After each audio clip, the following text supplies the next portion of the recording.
শিলিগুড়ির সফর শেষ করে কলকাতা ফেরার আগে বাগডোগরা বিমানবন্দরে পুর ও নগরোন্নয়ন মন্ত্রী অগ্নিমিত্রা পাল এদিন এক দেশ এক আইনের পক্ষে তসলিমা নাসরিনের মন্তব্য নিয়ে বাংলাদেশের সংখ্যালঘুদের যেভাবে অন্যায় হয়েছে তাই তিনি একথা বলেছেন। হিন্দুরা ধর্মাচরণ করতে পারবেন না, তাই তসলিমা নাসরিন অন্যায়ের ক্ষেত্রে প্রতিবাদ করেছেন।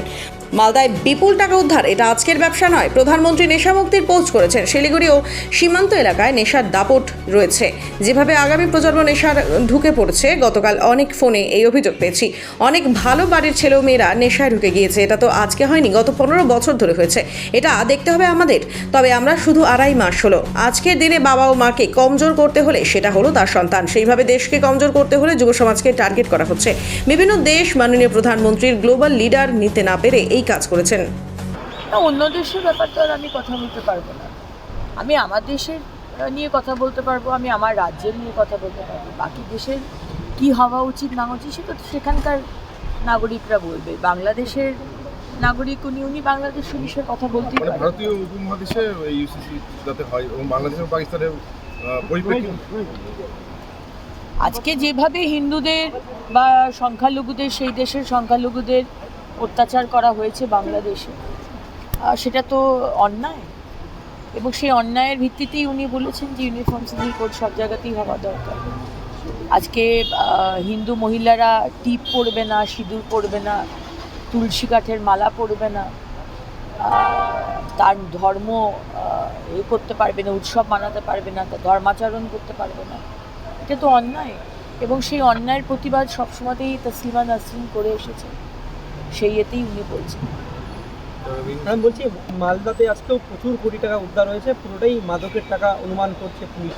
কি বলবেন এই যে প্রচুর দিনের পর দিন এই কোটি কোটি টাকা উদ্ধার? এটা তো আর আজকে বিজনেস শুরু করেনি যে এই মাদক নিয়ে যে কাজ করছে। আজকে আমি কিছুক্ষণ আগেই দেখলাম মাননীয় প্রধানমন্ত্রী টুইট করেছেন যে নেশা নিয়ে, নেশামুক্ত করা দেশকে, সেইটার আজকে একটা ড্রাইভ নেওয়া হয়েছে আজকে বা গতকাল। এবং আপনাদের এখানেও শিলিগুড়িতে এবং বর্ডার এরিয়ায়, বর্ডার ডিস্ট্রিক্টে যেভাবে নেশাগ্রস্ত হয়ে পড়ছে আমাদের আগামী প্রজন্ম। এবং গতকাল আমাদের যে মুখোমুখির প্রোগ্রাম হয়েছে সেখানেও এরকম কোয়েশ্চেন আমাদের কাছে এসেছে যে সাংঘাতিকভাবে নেশাগ্রস্ত হয়ে পড়ছে এখনকার ছেলেমেয়েরা। এবং সবাই যে গরিব তা নয়, উনি বলছেন অনেক ভালো বাড়ির ছেলেমেয়েরাও রয়েছে যারা রাস্তায় বসে, শ্মশানে বসে, বিভিন্ন জায়গায় বসে নেশা করছে। তো এই বিষয়টা আমাদের দেখতে হবে। এটা তো আজকে বলে হয়নি, আমরা তো এসেছি 2.5 মাস।